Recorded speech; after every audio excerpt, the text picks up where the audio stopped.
ॐ भूर्भुवः स्वः तत्सवितुर्वरेण्यं भर्गो देवस्य धीमहि धियो यो नः प्रचोदयात्। ॐ शान्ति शान्ति शान्ति। Today I will narrate a conversation between sage Yajnavalkya and his consort Maitreyi on the topic of the absolute self. Here, my dear friends, the absolute self is nothing but the soul, what we call as Atma. Remember, Atma and Brahma, there is no difference. Here we have to be very, very clear. God resides in our inner self. Otherwise, we know God is omnipotent, omniscient, omnipresent. So, I will start this conversation between sages Yajnavalkya and Maitreyi. The present section is a narration of the conversation that appears to have taken place in ancient times between the sage Yajnavalkya and his consort Maitreyi.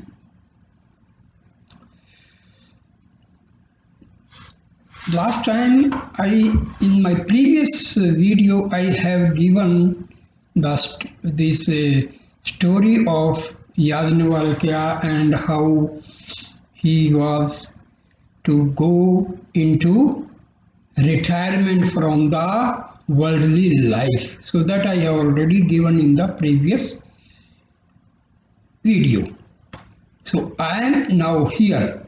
Yajnavalkya says, I am going to retire from the life of a householder and enter into the fourth order of life.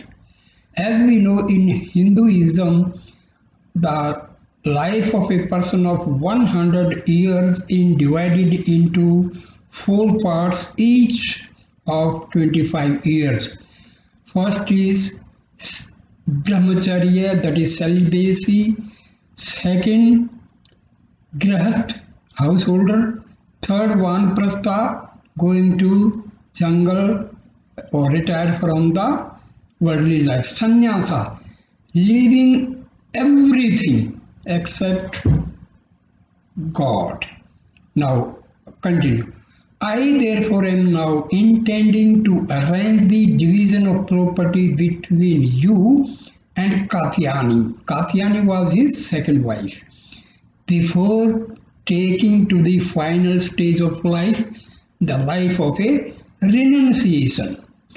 This is the expression of sage Yajnavalkya to his consort Maitreyi. Between Maitreyi and Katyani, 2 consorts, I shall make the division of property. When the idea of property arose, immediately it appeared to have stirred up a brainwave in the mind of the wise Maitreyi.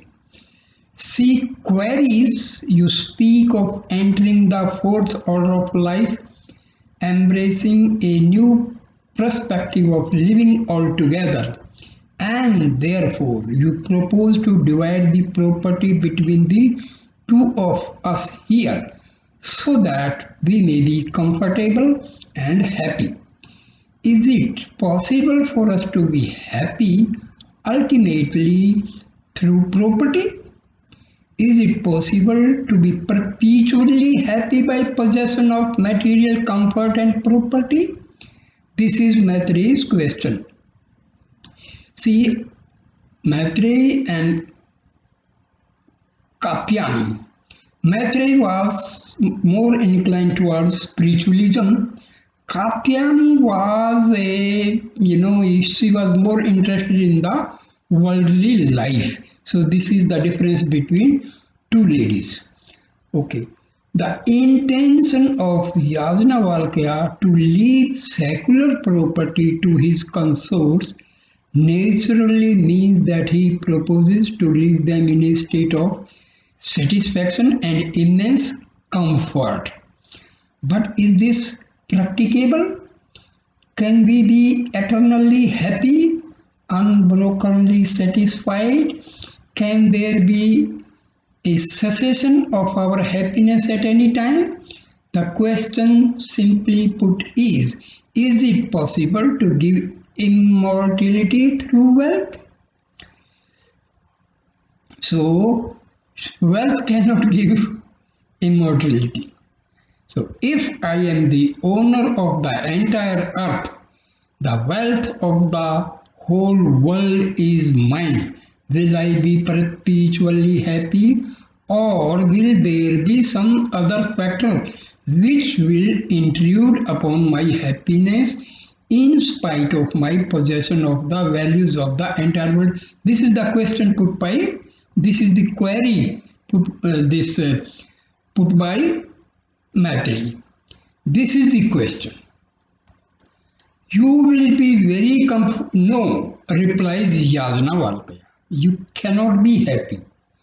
You will be very comfortable, as is the case with people who own a lot of wealth. But you would be in the same state in other respects as is the condition of well-placed people in society. Immortality is not possible through possessions. It is a different status altogether, which has no connection with any kind of relativistic association. There is no hope of immortality through wealth. Now see here, the word immortality means we are out of the cycle of death and birth. So that is the state of liberation. See, do not misunderstand this infertility is for the body. No, here people misunderstand this conception. Immortality is nothing but we get rid of the cycle of birth and death. See, some people they think the immortality means we will carry on living forever with this body. No, this body is perishable. It will vanish one day. So it is made of matter, and matter is perishable. So just we have to be very careful. Then what is the good of all this? If one day death is to swallow me up and transiency is to overwhelm me, impermanence of the world is to threaten us, and if everything is to be insecure at the very start, if all that you regard as worthwhile is, after all, going to be a phantom, because it is not going to assure us as to how long it can be possessed, how it may not be taken away from us, and at what time we shall be dispossessed of all the status that we have in life. If this is the uncertainty of all existence, what good can accrue to me from this end that you are bestowing upon me as if it is a great value? So this is the doubt Maitreyi is having. All the property it can be snatched by some means. Then it is not certain it will never remain forever, and moreover this body will not remain forever. So what is the use of having all this property? So she says further, What am I to do with that thing which is not going to make me perpetually happy, immortal, satisfied? So whatever you know in this context, see, us, her husband, whatever you know in this context, oh Lord, tell me that. She is requesting her husband to explain what else can we do. Let me be cured of this illness of doubting in my mind so that I may know what it is that I have to engage myself in if I am to be eternally happy. Means she is asking, what should I do so that forever I will remain happy? So that there can be no fear from any source. Is it a possibility? If it is a possibility, what is the method that I have to adopt in the acquisition of this supreme final satisfaction? Very wonderful question. Yajnavalkya was highly pleased with this query. I never expected that you will put this question to me when I am leaving you immense property, bestowing upon you a lot of wealth. So Yajnavalkya was surprised. He thought that both of my wives, they will be happy to have a large sum of property. But he was surprised when Maitreyi put question for happiness. She was not happy with the property. She was not interested to have the part of property. She was interested for everlasting happiness. So she further says, now Yajnavalkya says, Yajnavalkya replies, listen to me with rapt attention. I shall tell you the secret of this great problem that you have posed before me. The question that you have put, the difficulty in the ascent on the part of people to become permanently happy, which is not possible by possession of wealth.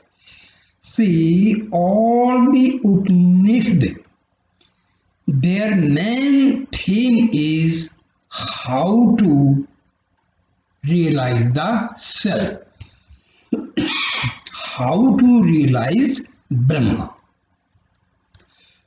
Now, says Yajnavalkya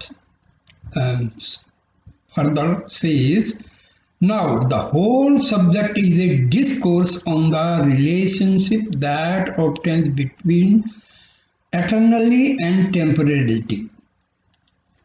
What you call immortality is the life eternal, and that which is temporal is what we see with our eyes. See, here immortality means soul is free from the cycle of birth and death. And what we see with our eyes, the things which are visible to our eyes, they can never provide eternal happiness. Because what we can see means everything that is made of matter, and matter can never be permanent. So wealth is a general term which signifies any kind of value and possession. It may be a physical possession, it may be a psychological condition, or it may be a social status. All these come under wealth, because anything that gives you comfort, physical and social, can be regarded as property. This is what is known as temporal value. It is temporal because it is in the context of the time process. That which is temporal is that which is conditioned by time. See, remember, soul and God, they are beyond space and time. But all the things made of matter, they are conditioned by space and time. The time process is involved in the possession of values that are called temporal. So, time has a say in the matter of our possessions. We cannot completely defy the law of time and take hold of possession that we regard as ours. Time is inscrutable force which is a peculiar arrangement of things in the world. That arrangement is known as temporality. The arrangement of things is such in the temporal realm that things cannot be possessed by anyone. The idea of possession is a peculiar notion in the mind. You know very well how false the idea of possession is. See, how can we possess things forever? Say, for example, things may remain forever, but our body will never remain forever. So, possession is not at all possible. Because things as well as our body, all these things are perishable. And anything which is perishable can never remain forever. Only Atma and God remain forever, not perishable. So the simple thing, you cannot possess anything except in thought. So what we call ownership of property is a condition of the mind. I can give you a very small gross example. This is a large expansion of land, a vast field which is agricultural in itself. Today you say it is owned by A and tomorrow it is owned by B by transfer of property. Now, what do you mean by this transfer of property? It has never been transferred. It is there in its own place. It has been transferred in the ideas of people. One person called A imagined that it was his yesterday, and today another called B thinks in his mind that it is his. Now both ideas, whether it is the idea of A or the idea of B, are peculiar, inscrutable conditions which cannot be easily associated with the physical existence of the property known as land. There is no vital connection between the thought of the person and the landed property. There is only an imaginary connection. But the social arrangement of the idea of ownership is such that it appears to be well placed. There is an agreement among people that certain ideas should be accepted as logically valid. That is called temporal law. Man-made law is temporal law and it is valid as long as people who are concerned with it agree that is valid. But if it is not agreed upon, then the validity of that principle ceases.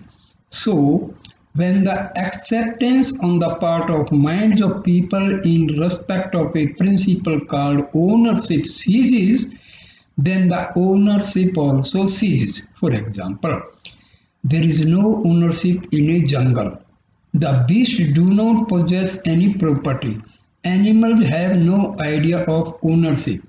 They go anywhere at any time. Today the animal is in one place, tomorrow it is in another place, and we too live in a similar manner.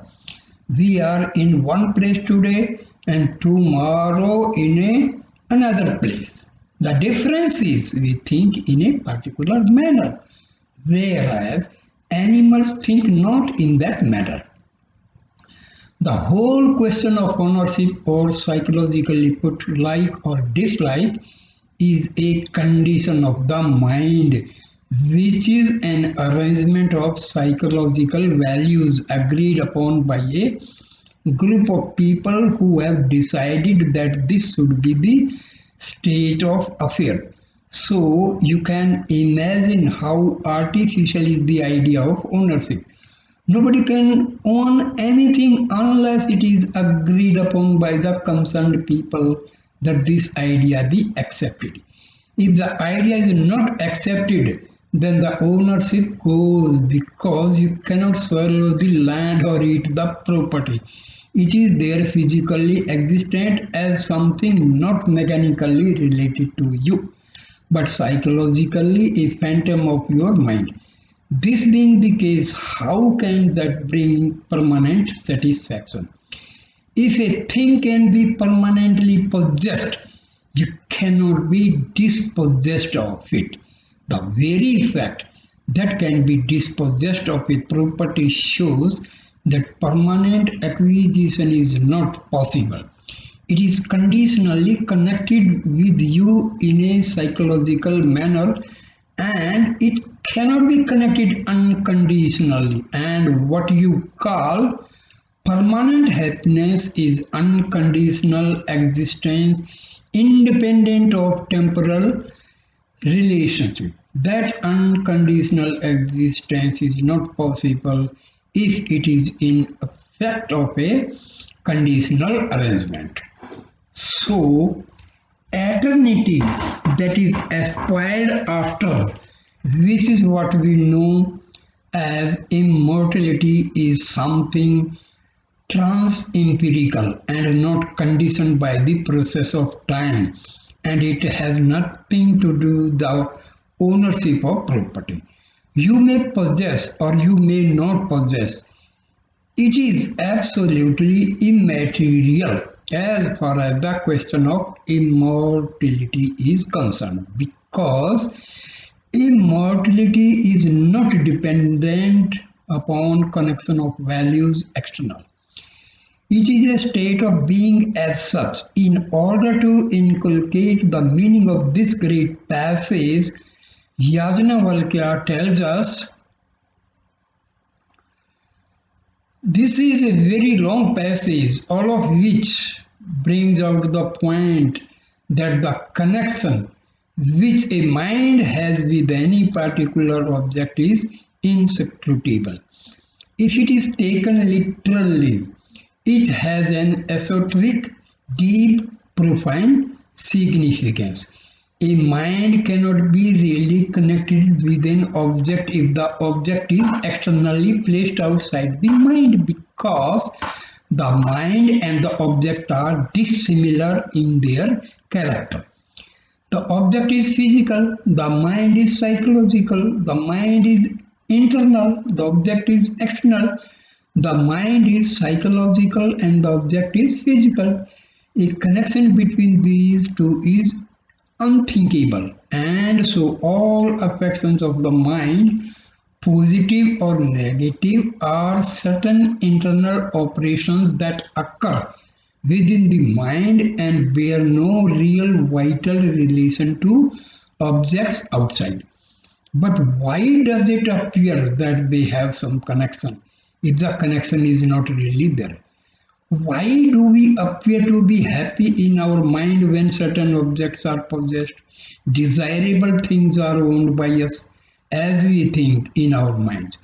What is the meaning of owning, possessing, enjoying, loving, etc.? What is the actual significance of this idea in the mind? Why is it that suddenly there is a surge of happiness in the mind when one feels there is a possession of desirable value? This happiness arises on account of a confusion in the mind. This is what the sage Yajnavalkya will tell us.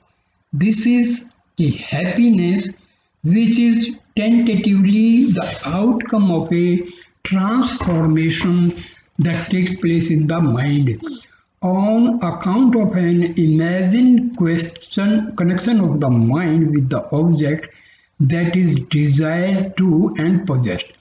The happiness is not the condition of the object that is possessed. It is a condition of the mind. But that condition, which is the prerequisite of the condition of happiness, is made possible by a new notion that arises in the mind in respect of the object, which is a very intricate psychological point. Why does an idea arises in the mind? Why is it that you regard certain objects as lovable and others as otherwise? What is that makes a particular object desirable and acceptable and valuable and capable of becoming instrumental in creating this satisfaction in the mind? That is a very great secret. How is it possible that a particular imaginary connection of the mind with an externally placed object can become the source of happiness within this happiness on account of the presence of something else which the mind cannot cognize? And as long as the presence of this particular something is not recognized, there would be sorrow as an outcome, eventually or immediately as a result of this external relationship. This is a notion in the minds of people that happiness arises on account of the contact of the mind with desirable objects. That this is not true is a great point that is made out here. Happiness does not merely arise on account of the contact of the mind with an object which is desirable. For this purpose, another question may have to be answered. We shall leave aside for the time being the question as to how a desirable object becomes instrumental in creating satisfaction in the mind. Why does an object appear desirable at all is the primary question. Then only comes the question as to how it becomes instrumental in creating happiness. See, here happiness and pleasure, these are the things. Anything liked by mind, that is actually pleasure. Anything which is liked by soul, that is happiness. The very nature of our soul is happiness. That is known as bliss, anand. Because our soul is Sat Chit Anand, Satchidanand. That is existence, consciousness and bliss. So happiness is connected with soul and pleasure with the mind. This is the simple. The desirability of the object is again a condition of the mind. It is a perception of the mind in the contour of the object of certain characters which are necessitated by the mind. The mind is a pattern of consciousness. See, remember, in my other video I have explained how mind and our Atman connected. See, all the thoughts, they arise from our soul, and continuously rising of thoughts give rise to the mind. Remember, and when this, this mind is actually non-existent. It does not exist because these are the thoughts which constitute this mind, and thoughts arise from our soul.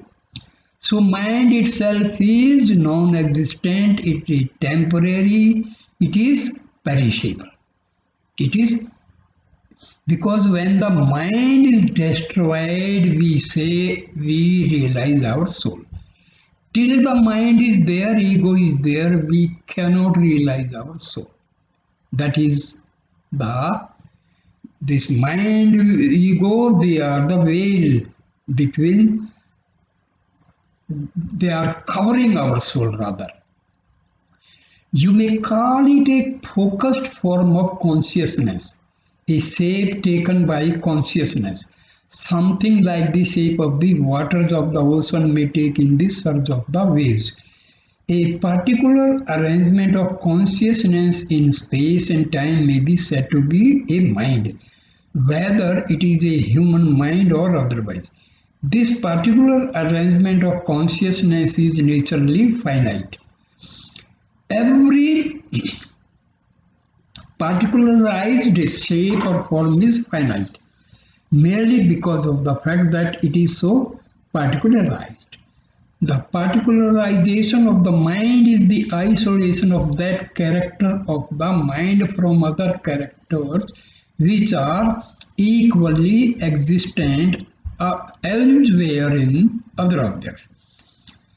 When I say there is such a thing called red, it means there can be other things which are not red. So, a particular state of mind becomes finite in its nature on account of other such conditions or different conditions being made possible. So, the finitude of the mind becomes a source of restlessness to the mind. Every restlessness is psychological and is due to a finitude felt in the mind. But this finitude brings about a limitation that is imposed upon itself by the factor that it is finitude itself. If you want to overstep the limit of the boundaries that are set upon you, so the mind tries to jump over its own skin, as it were, in trying to grab objects which it imagines to have the characteristics which are the counterparts of that it feels it has lost. The finitude of the mind, it is felt, can be made good by the character that the mind imagines to be existing in the objects that are desirable. It imagines for certain reasons that a particular object or a particular group of objects or a certain set of circumstances are made in such a way that they have characters which are exactly the complement or supplement or the counterpart or the correlative of its own finitude. Or you may say it is something like a square rod beholding a square hole in its presence of a similar shape. If the square rod possesses a round hole, there cannot be attraction. If the round rod sees a round hole, there can be attraction. There should be a counterpart of the values of attraction to arise. One finitude should be believed capable of being made good by another finitude, and then there is attraction. The world is made in such a way that there are infinite varieties of finitude, and one set of values which goes to make up the finitude of a particular mind becomes the source of summoning the opposite of these values which are imagined to exist in another finitude, say an object. So the world is said to be relative in the sense that everything is relative to everything else, unless a particular finite situation is related to another particular finite situation, which is going to be the complementary aspect of it. There cannot be a sense of fullness. The sense of fullness is the source of satisfaction. Satisfaction and sense of fullness are identical. When you feel incomplete in yourself, you are unhappy. When you feel complete, you are happy.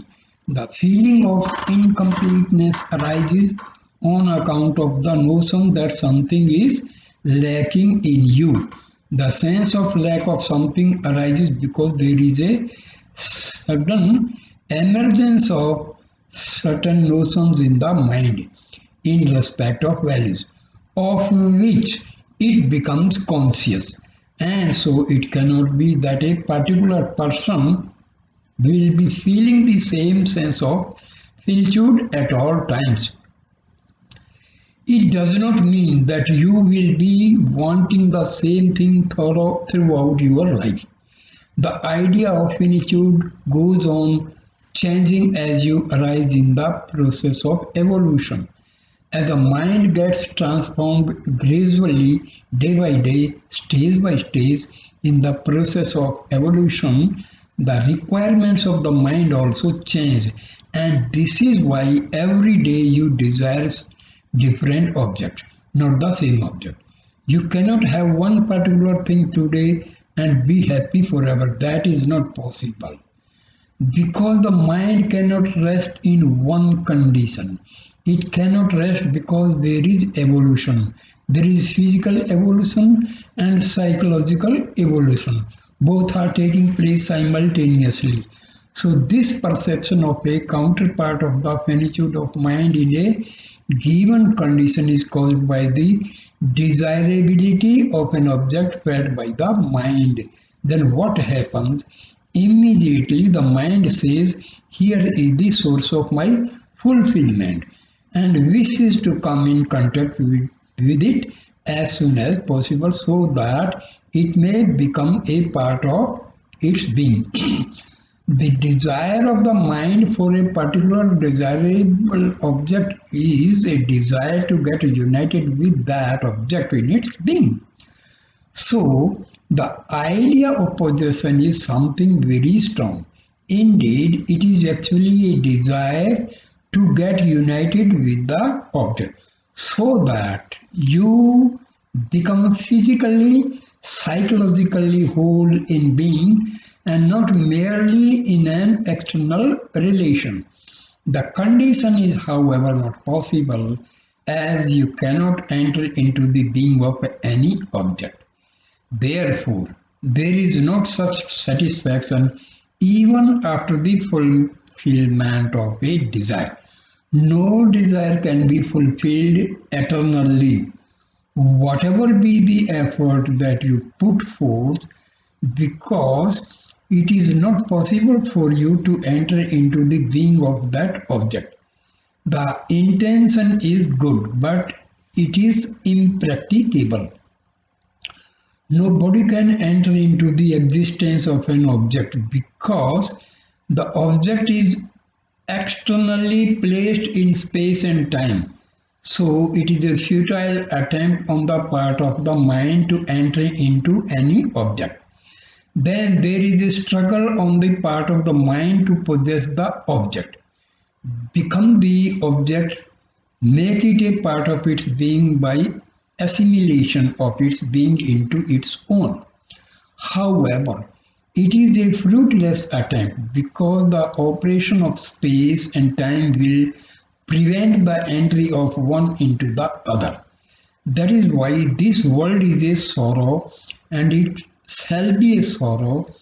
There shall be a perpetual effort on the part of people to grab objects and try to enjoy them, but they cannot enjoy them.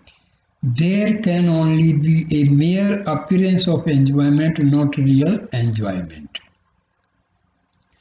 The love that you feel in respect of an object is in fact the love that you feel towards that which is called perfection and completeness. It is not really a love for the object. You have thoroughly misunderstood the whole point even when you are clinging to a particular object as if it is the source of satisfaction. The mind does not want an object. If it wants completeness of being, that is what it is searching for.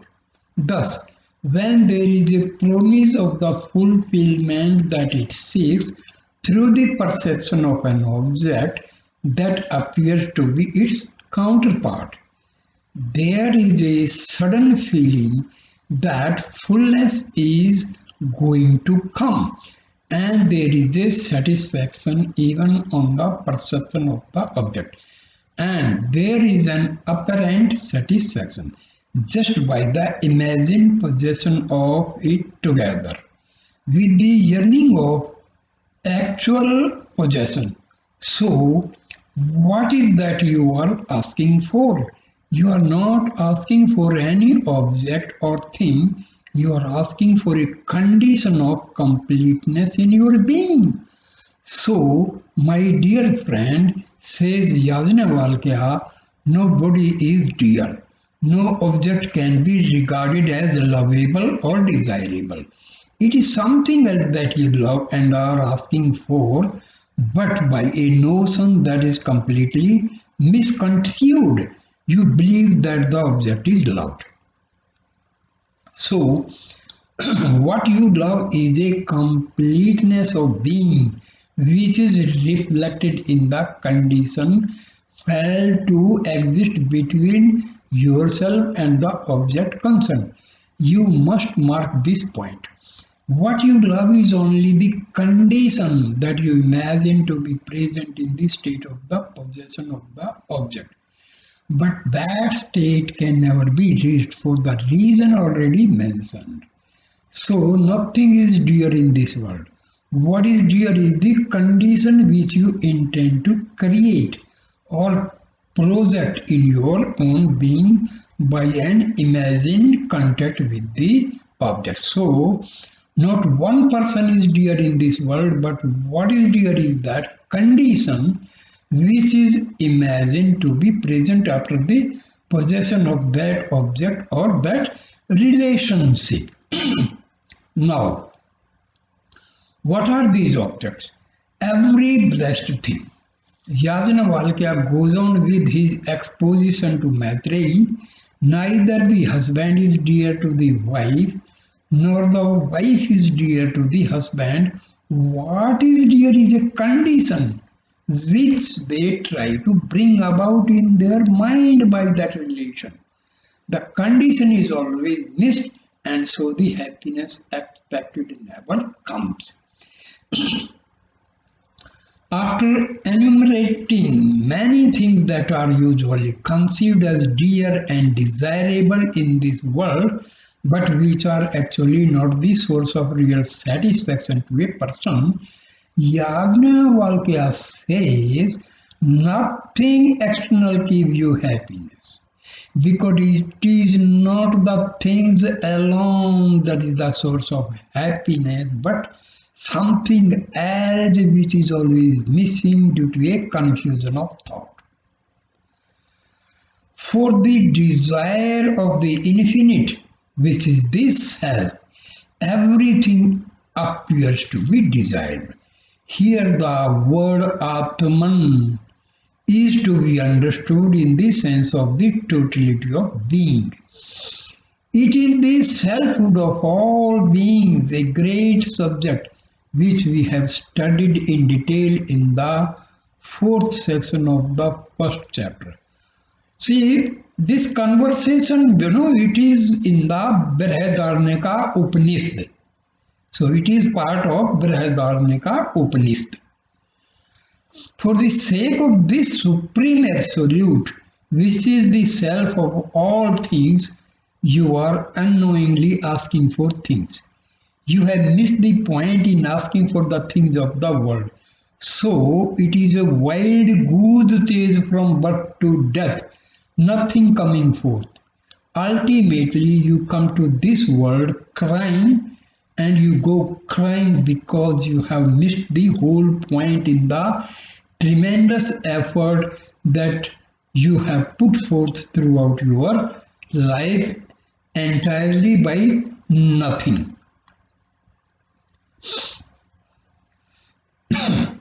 So So, now further Yajnavalkya says, say, O Maitreyi, it is the Atma that is to be beheld. It is the Atma, that is soul, that is to be known. It is the Atma that is to be searched for. It is the Atma which is to be heard about. It is the Atma which is to be thought in the mind. It is the Atma which is to be meditated upon. There is nothing else worthwhile thinking. Nothing else worthwhile possessing, because nothing worthwhile exists other than this. This means Atma. So, happiness is connected with Atma only. Rest, it is the thoughts only. Relations are just in the mind. Mind is temporary. So that happiness is temporary. That is not actually happiness. Happiness and bliss, that is the nature of our Atma. If you can grasp the significance of what this Atma is, you have known everything. And then you have possessed everything. You have become all the. See, know thyself. Know your Atma. Realize your Atma, then you will have happiness forever.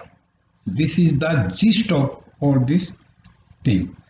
There is nothing left to desire afterwards. When we know our Atma, we realize our Atma, there is nothing desirable left over.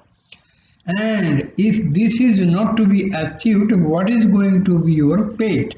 Suppose you do not have this knowledge. Everything shall leave you one day or the other. Today this goes, tomorrow that goes, and the history of humanity has told us repeatedly that you cannot lay trust upon anything. You have seen things coming and things going. Today it is there, tomorrow it is not there.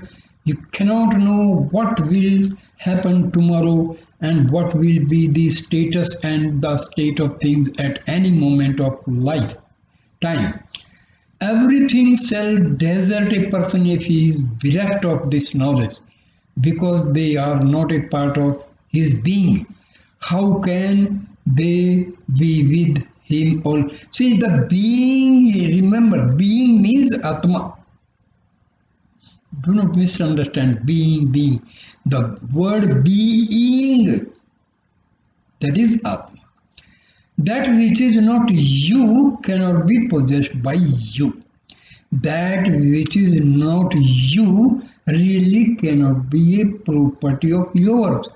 That which is not you cannot be with you always. Therefore, it shall leave you. But why do you cry if anything goes away and there is bereavement, loss, etc.? It is quite natural to lose them. It is exactly as things ought to be. Things which are outside you do not belong to you. Therefore, it is no use crying over them. What is the difficulty? What is the problem? And why are you worrying about it? If they become so you, they cannot leave you, because you cannot be dispossessed of yourself. You are dispossessed of only those things which are not yours. This point you must understand. Finally, the Upanishad says, here the Upanishad means Brihadaranyaka Upanishad. Everything shall leave you if you regard anything as other than you. It is a metaphysical point, a psychological theme, and a practical truth. You cannot forget this. Anything that is outside you cannot belong to you and cannot satisfy you, and it will leave you. So it shall bring you sorrow. It is a point which is eternally true. All things shall desert you, one day or the other. Even those things which you regard as dearest and nearest, most desirable and valuable, shall desert you and leave you bringing sorrow because they do not belong to you. So Maitreyi says Yajnavalkya, it is the Atma that appear as all these things. This is the point that is never grasped by the mind, which looks upon objects as independent entities. The Atma is the one reality that masquerades in various forms and names, but this point is not understood. The mind that is finite, located and lodged in the body does not understand the fact that finite objects that are outside are only appearance of a single indivisible reality. So, the finite tries to cling to the finite, not knowing this fact of infinitude that is at the background of these finite forms. If this infinitude that is at the base of these finite forms is to be understood, realized and made part of one's own being, then the realization accrues. This Atma is all. In Sanskrit we call it Idam Sarvam Yad Ayam Atma. By these three illustrations, says Yajnavalkya tells us that the effect cannot be known unless the cause is known, because the effect is a manifestation of the cause in some proportion. You cannot understand the nature of any object in this world unless you know where from it has come. But you try to understand the why and wherefore things by merely beholding them with the eyes. Whatever be the extent of your observation in the best laboratory conceivable in the world, you cannot understand things, because whatever is observed through even the subtlest instrument, even the best microscope, etc., is an effect, not a cause. It is a product of certain circumstances. The conditions that have been responsible for the effectuation of these forms that you are observing are transcendent, and therefore they are invisible. Unless the cause behind the form that is visible is perceived, the form cannot be really known. If you are intent upon knowing the nature of any object, you must know its relation to something else, and that something else is connected to another thing, and so on and so on, until you will be surprised to realize that everything is connected to everything else in such a way that nothing can be known unless everything is known. So, it is not possible to have complete knowledge of any finite object unless the infinite itself is known. You cannot know the structure of even a sand particle in the beach unless the whole cosmos is known ultimately, because it has got infinite relationships to various types of atmosphere of which it is a product. So, it will take you up to the limit of the infinite if you try to understand the inner, inscrutable majesty of even a grain of sand. To understand this, the great master Yajnavalkya gives us three illustrations. Just as the sound that is made by a percussion instrument cannot be properly identified if the instrument itself is far away and not visible to the eye, but whose sound is heard by you from a distance, unless you catch the source thereof, just as you cannot identify the rhythm produced by the blowing of a conch, unless you have the capacity to grasp the totality of the sound by actually perceiving the conch that is being blown at any particular time. Just as you cannot understand the symphony produced by a veena or a stringed instrument, for instance, merely by hearing one note unless you are able to connect all the notes in a harmonious symphony. So is the case with all these things in the world. You cannot know anything. They are each like one note in the symphony or the music of the universe. How can you know the beauty of the music by merely hearing one note? That note is connected to many other notes, and when every note is harmoniously related to all other notes to which it is related, and all the notes are grasped at one stroke in one single harmonious symphony, that becomes music. It is beautiful. But if only a twang is heard or one tick is heard, it makes no sense. It is not music. Likewise, with any object in this world, it is one twang, one tick, one sound which is really connected to a vast arena or a gamut of a symphony that is universally expansive. Unless the total expanse or continuity is grasped by the mind at one stroke, which means to say that unless the infinite being behind the finite object is grasped by the consciousness, no finite object can be known fully, nothing can be understood perfectly. Therefore, nothing can give you satisfaction. There is no hope of immortality through any possession in this world, is the conclusion of sage Yajnavalkya. The sage Yajnavalkya says that the nature of effects cannot be known unless their cause is known. It is futile on our part to investigate into the nature of any finite object without correlating its form and contact with the causes which gave rise to its present form, in a series which cannot be comprehended by the mind. Every link in a chain is connected with every other link.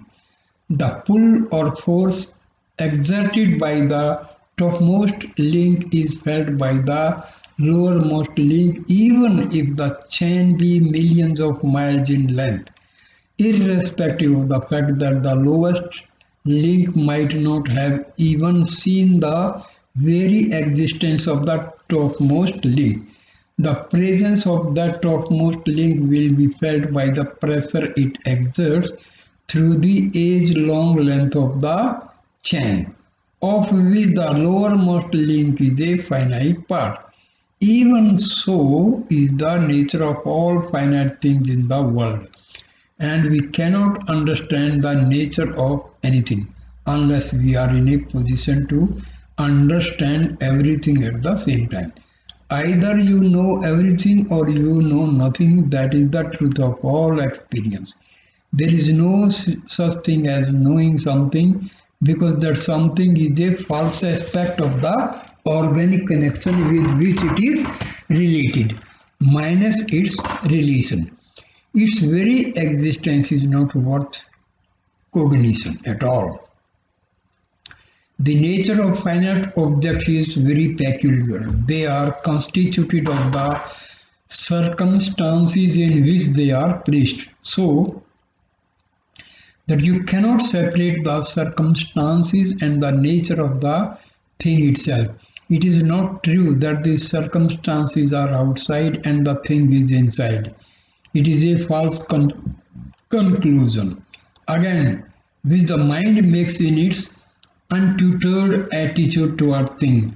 The circumstances are a part of the existence of things, and these circumstances are not conceptual notions in the mind. They are vital energies, powers. Even space is not an emptiness, as you know very well. It is as solid as a rock, for example, because under conditions which can be experimented upon, Even the most solid of things can be converted into an ethereal substance. So, the circumstance of space around an object is not an unimportant aspect that can be separated from the existence of an object. But the incapacity of the senses to perceive non-physical objects and non-physical conditions creates a false impression in the mind that the circumstances are completely isolated from the existence of an object. This is why we make independent notional judgments about things, distancing them from the conditions